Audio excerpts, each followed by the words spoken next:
A estátua foi esculpida à visão criativa do artista. Bela e poderosa, seu rosto imponente de mármore resplandecia tão reluzente quanto a lua. No entanto, as pessoas comuns não compartilhavam da visão do artista. Afirmando que a estátua era imperfeita, um único operário ergueu sua goiva e corrompeu a obra, moldando-a às suas próprias ideias egoístas de beleza. Admirando o próprio trabalho, o operário clamou com confiança que ele havia aumentado 10 vezes a beleza da arte. Contudo, o artista não escutou essas palavras. Ele só sentia raiva. Raiva pelo operário que violou sua obra-prima, e raiva pelas pessoas comuns que louvaram o operário como um herói. E assim como o operário não reconheceu a beleza da estátua intocada, ele não percebeu as lascas de mármore comprimindo sua perna.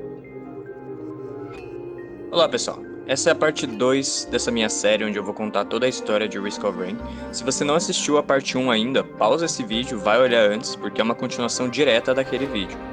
Nesse vídeo eu vou falar mais ainda da história dos dois irmãos e dos eventos que ocorreram ainda antes do primeiro jogo. Enfim, sem muita enrolação, vamos continuar.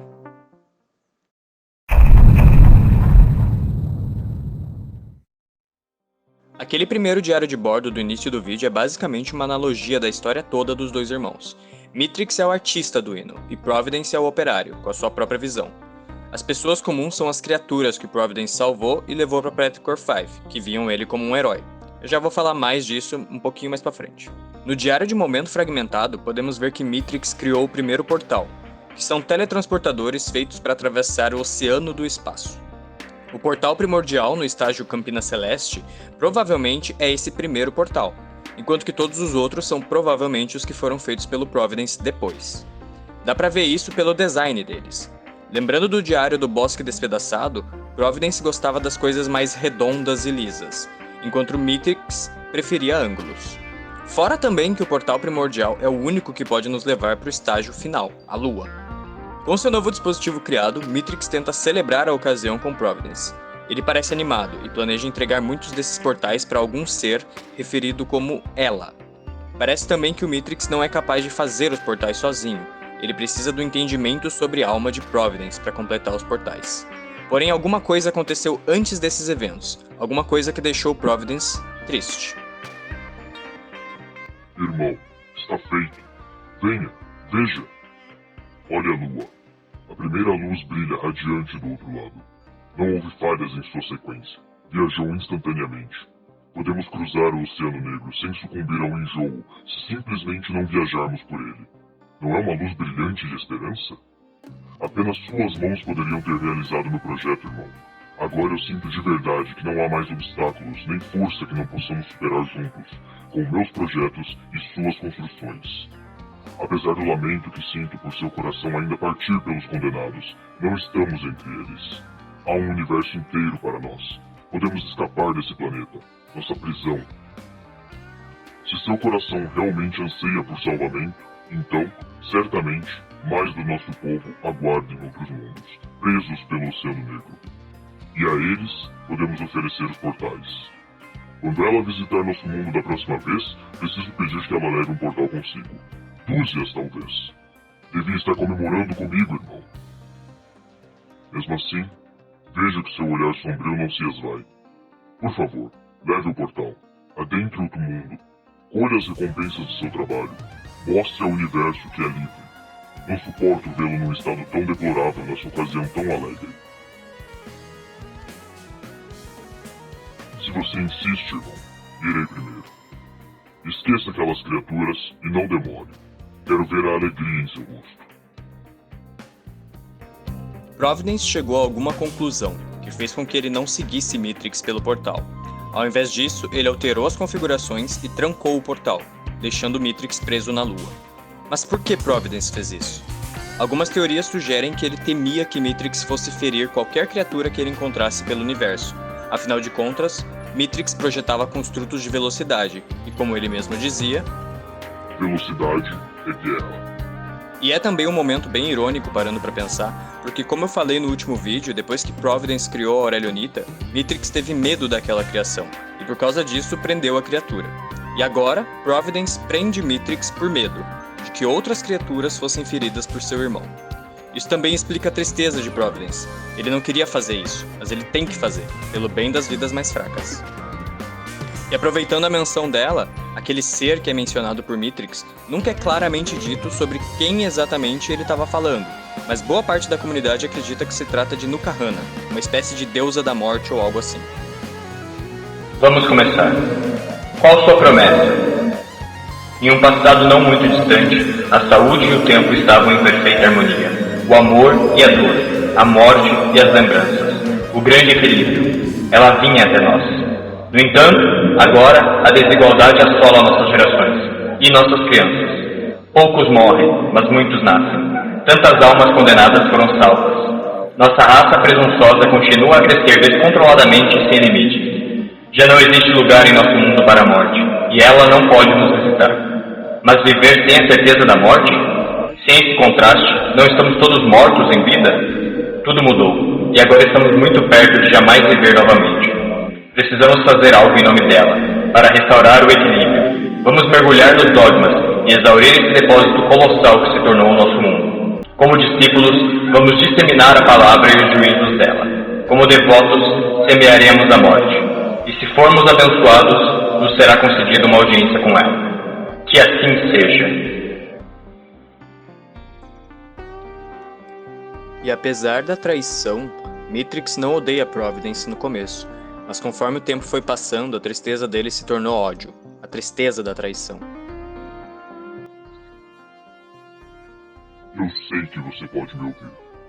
A princípio, eu estava disposto a lhe dar o benefício da dúvida. Talvez houvesse algo de errado comigo. Talvez fosse apenas um de seus jogos. Eu estava mesmo disposto a perdoá-lo. Mas não. Eu vejo a verdade agora. Você me prendeu nessa rocha esquecida. E pra quê?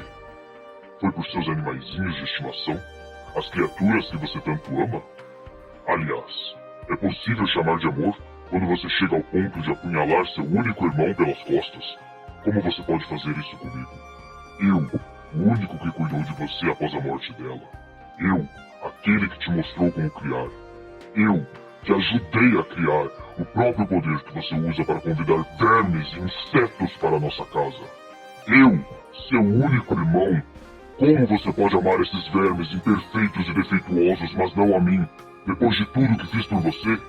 Como você pode fazer isso comigo? Diga alguma coisa.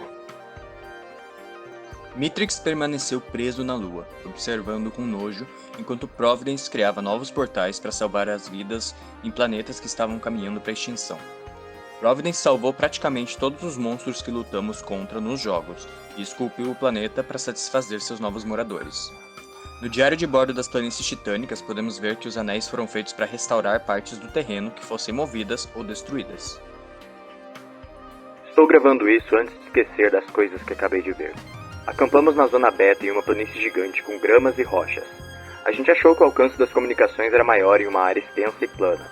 Ela está repleta de arcos e círculos de pedra que têm centenas de metros de altura. Nós as investigamos após pousar, mas não encontramos nada de interessante. A gente estava abrindo espaço para um centro de comunicações em nosso acampamento, e um dos robôs Multi-T foi designado para remover alguns dos rochedos maiores. Era mais fácil empurrá-los do precipício. Não se passou um minuto inteiro até ouvirmos um grande estrondo, e então presenciarmos algo inacreditável. Aquilo saiu voando. Um dos círculos de pedra, que era menor, começou a grunhir e levantou o voo, movendo-se por meio de forças desconhecidas. E ele planou, girando lentamente e subindo 600 metros de altura até se deter. Conforme girava, algo começou a se formar no centro dele. Bocados de terra se espalhavam pelo ar, até formarem um seixo, uma pedrinha e, enfim, um rochedo. Era idêntico àquele que a gente tinha acabado de mover, mas havia surgido do nada. Apesar de ter sido gerado há um instante, o rochedo estava desgastado e coberto de musgo e líquen, como se existisse há séculos. Em seguida, o rochedo caiu no chão com um baque nada delicado, bem em cima do nosso transmissor. Pouco depois, o círculo de pedras começou a oscilar. Então, como se os poderes invisíveis que o mantinham ali desaparecessem, o círculo também caiu no chão, com um choque. Paramos de mover as coisas depois disso. Como eu disse antes, os seres que o Providence salvou viam ele como um herói, e eles criaram vários templos e jardins para celebrar e agradecer Providence por sua compaixão. Mas a verdade é que Providence não os salvava por compaixão por eles, mas sim por si mesmo, pelo seu amor por alma. No diário de bordo do Leburiano Ancião, diz: Salvo por... O herói. Nosso paraíso tinha túneis e cavernas ricas. Fizemos nosso lar nas profundezas do paraíso e começamos a construir uma grande civilização. Os anciãos construíram residências elaboradas, decoradas com revestimento isolante e enfeites de vidro. E nossos pequenos começaram a mapear os caminhos pelos túneis. O herói. Foi honrado por Sua bondade e nós construímos um grande templo na superfície do nosso paraíso em sua homenagem. Música e dança ecoavam pelos túneis por semanas para comemorar nossa salvação. Esse templo do qual ele fala é o Templo dos Anciãos, que é um dos mapas do primeiro jogo. Já no diário do Protetor do Arvoredo, ele fala do ponto de vista de um protetor falando com os espíritos inferiores. Juntem-se, pequeninos. Todos fizeram um excelente trabalho cuidando do nosso jardim. Eu não poderia estar mais orgulhoso. Agora, vamos fazer uma pausa. Creio que uma história irá satisfazer suas curiosidades, Pois bem, qual história contarei de novo? A história do nosso jardim? Claro, muito bem, vou começar. Este planeta é um paraíso, um presente do nosso herói. Ele salvou meus ancestrais e muitos outros da morte e nos deu um lugar para chamarmos de lar. Como agradecimento, meus ancestrais construíram um belo jardim para o nosso herói, decorado com árvores frutíferas, flores de mercúrio e outras plantas exóticas aprovadas pelo nosso herói. Infelizmente, ele nunca pareceu notar nossos esforços. Então, trabalhamos para fazer do nosso jardim o mais belo entre as estrelas, para que possamos retribuir nosso herói por sua compaixão. Estão entendendo? Ele adora a alma. Ele adora vocês. Por isso os fizemos. Até hoje, minha espécie e vocês, pequeninos, trabalham para deixar nosso lar perfeito. Acho que está na hora de voltarmos ao trabalho. Venham, pequeninos. Vamos cuidar do nosso jardim. Mas nem toda a vida em Petrichor 5 foi salva por Providence. As engenhocas de bronze, os golems e os espíritos inferiores foram feitos para proteger os seres do planeta de forças exteriores, como os besouros e os diabretes.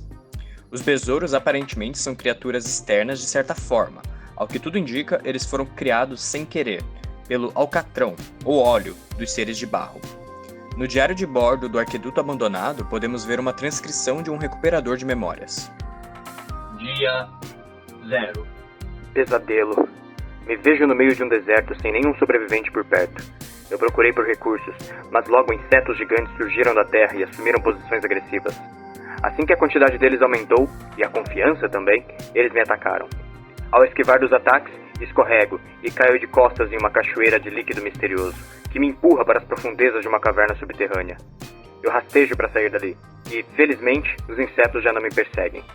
Devo ter quebrado a perna, mas ainda bem que tenho um drone de cura para me ajudar. Vai levar alguns dias para que eu recupere as forças.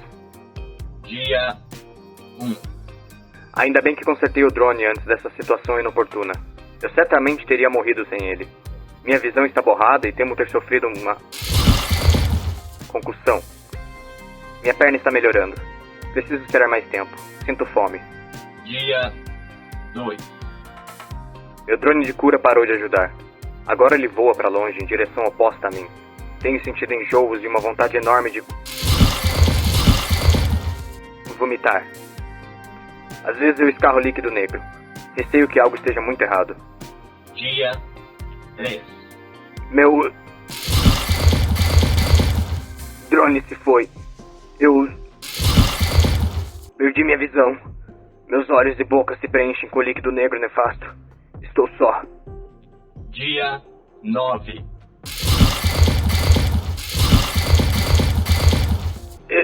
Eu preciso.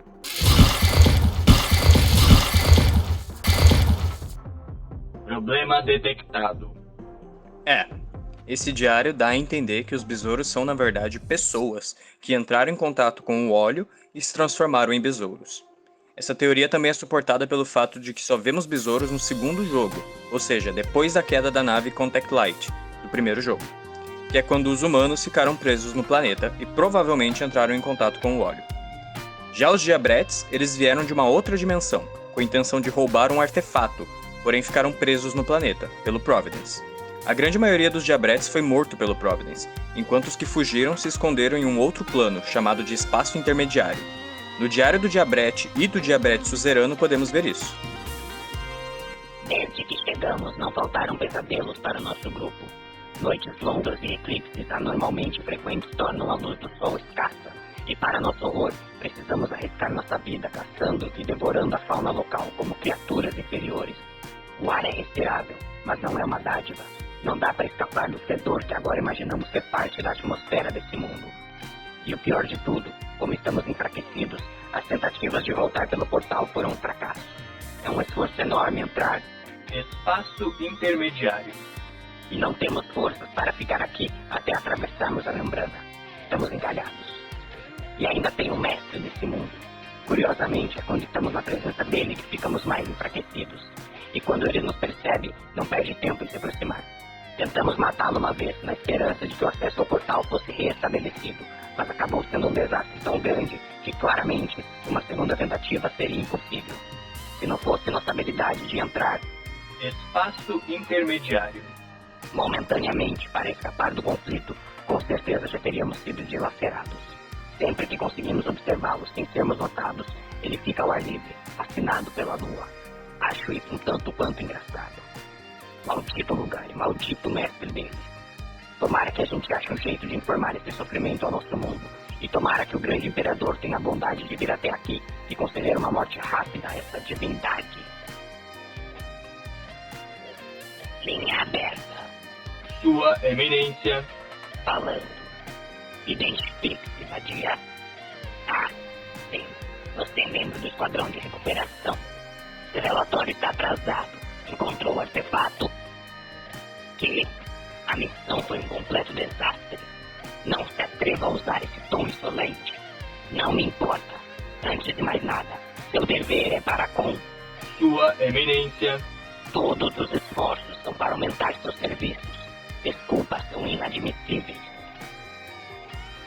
Um guardião, você diz? Muito bem. Enviaremos reforços. Estamos triangulando sua posição em... O plano branco. Mantenha a posição. Triangulação concluída. Estamos saindo. Vou acompanhá-los.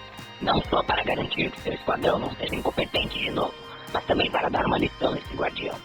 Ninguém resistirá à vontade de... Sua Eminência. Nem mesmo um deus insignificante. Glória. O plano vermelho. Sua Eminência. Desliga. Mitrix observava tudo enojado e com raiva, e planejava acabar com Providence e tomar Petricor para si mesmo. No Diário da Coroa Delicada, ele diz: Um carnaval deplorável. Eles estão condenados por um bom motivo. Beduínos de Afélia, perdidos em uma adoração fanática de poderes parasitas. Lemurianos, destinados a um planeta morto, exaurido. Feras quitinosas, automações da morte. Por que trazê-los para casa? Eles não foram feitos para sobreviver. Venho observando você há anos da minha rocha morta, e a cada século você me enoja com a sua vaidade. Você convida vermes para sua casa. Miseráveis, ratos, monstros, criaturas sem moderação, assassinos de planetas, cada um deles. E mesmo assim, você os entretém como convidados, como crianças, necessitando de proteção e salvação. Ela devia ter morrido por mim. A dádiva dela foi desperdiçada em você. E quando discutiremos, querido irmão, todas as suas mentirinhas, por que proíbe seus convidados de irem embora, de pilotarem? Por que molda grandes muros e portões? Por que faz construtos de destruição, se o seu dever é a proteção? Eles são registros na sua coleção, seu escravista, porteiro, acumulador. Está fadado à morte. Quando você morrer, e morrerá, estarei pronto.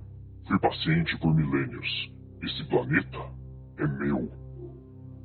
Lembram quando eu disse que o ser ao qual Mitrix se referia era provavelmente Nuka-Hana?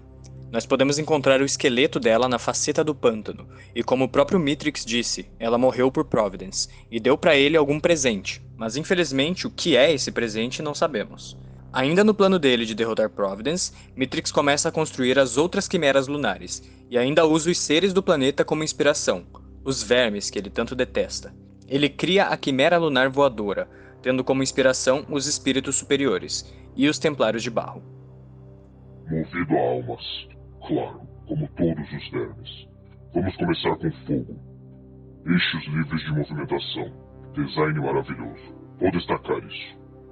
Baixa aceleração. Isso pode ser melhorado. Velocidade é guerra. Habilidades de combate medíocres. Tratável. Aqueles templários devem servir de inspiração. Mitrix então começou a criar os itens lunares e espalhou eles por Petrichor. Em especial, ele cria o Cordão de Lealdade para tentar corromper os seres do planeta.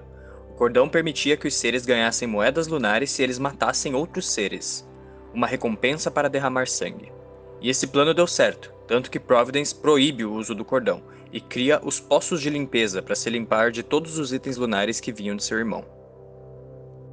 O mestre desse mundo é um protetor benevolente, nosso salvador.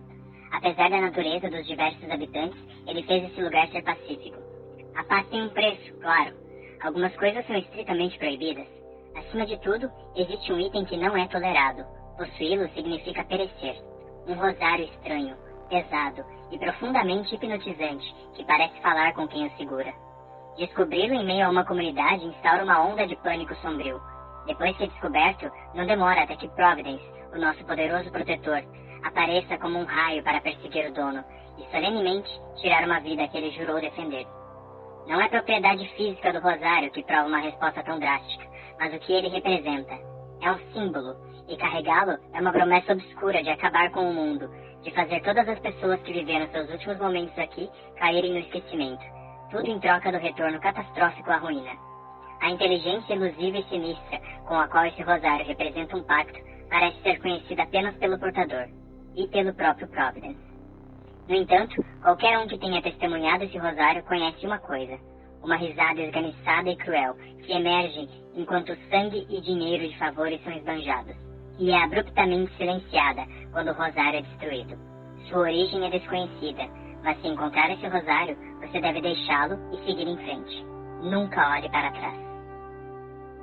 Ainda no assunto dos itens lunares, nos diários da Pérola e da Pérola Irradiante temos algo diferente. Dessa vez, vemos Providence falando.